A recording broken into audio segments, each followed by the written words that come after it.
Welcome to the Deep Dive. We're the place where we dig into source material and we pull out the key bits of info for you. So today, we're looking at the declared finances. Well, the financial snapshot of Prime Minister Narendra Modi. And our source for this deep dive, it's direct. It's from excerpts of his latest election affidavit. Now, if you're not familiar with that, it's basically a required public document. All candidates running for election in India have to file one. Right. It gives a pretty unique window of factual look, supposedly, at their personal finances. Exactly, as they've declared them. So our mission, really, is just to break down this official data, give you a clear, kind of quick grasp of where a major leader stands, financially speaking, based on these papers. And yeah, we're going to unpack some pretty interesting things right away. Not just the total value, but also, what's not there, what seems to be missing.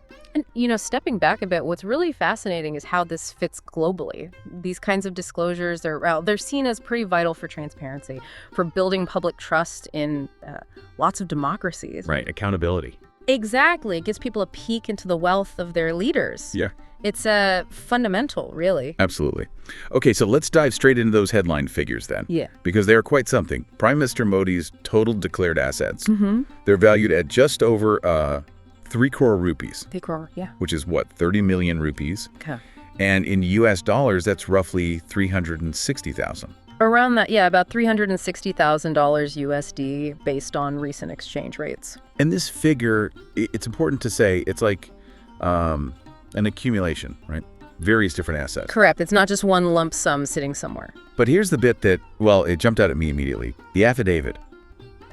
It doesn't list any personal land. No houses, no cars. Mm-hmm. That's a key point. For a world leader, that feels quite unusual to see missing from a declaration like this. It does stand out. And when you look closer at how those assets are broken down, it gets a bit clearer. The vast majority of that declared wealth, we're talking around 2.86 crore rupees. So nearly all of the 3 crore. Pretty much. As of early 2024, that amount, 28.6 million rupees, it's held in a fixed deposit. Okay. With the State Bank of India, SBI, which, is a very common way to save in India. Stable, straightforward. Right, makes sense. So that's the big chunk. What else is listed?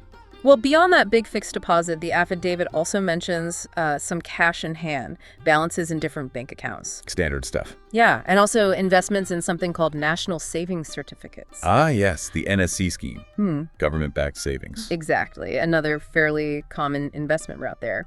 And then there's mention of some gold rings, 4, I believe, and other minor valuables. Okay, so mostly financial instruments plus the gold. Largely, yes. That's the picture painted by the affidavit. Got it. Okay, now shifting over to income. Where does his declared income come from? Primarily his salary, I assume, as Prime Minister. That's stated as the main source, yes. And the figures on that. The affidavit details are based on his tax returns, showing his income sources. His government salary is the primary one listed. Right, and we mentioned a figure earlier, about 1.6 lakh rupees a month. Approximately, yes, which works out to about 19.92 lakh rupees annually. So nearly 2 million rupees a year from the salary. Correct. And here's something else the data showed.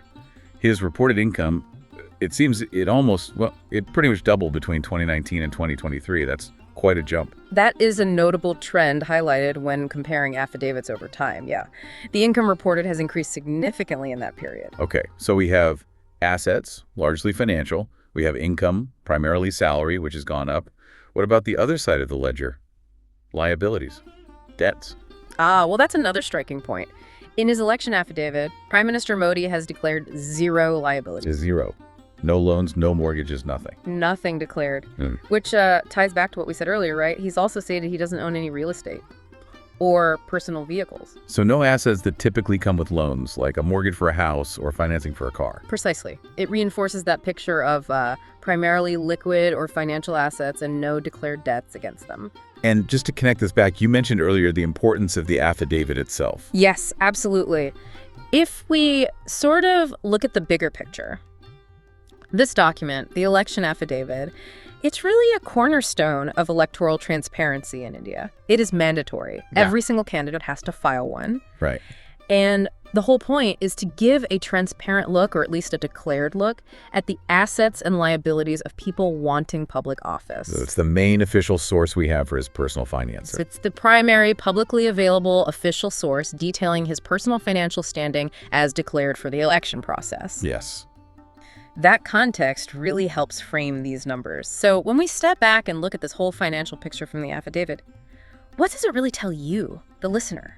I mean, this deep dive into an official document, it shows the level of financial transparency that's, well, expected, at least on paper. It does. And it gives you this very specific, declared snapshot. You get the numbers, you see what's included, what's not included, for a leader on the world stage, straight from the official record. Exactly, it's the declared financial self-portrait, so to speak. So just to quickly wrap up the key takeaways from our deep dive here. We saw Prime Minister Modi's total declared assets are just over 3 crore rupees. A surprising lack, maybe, of things like land or cars that you might expect.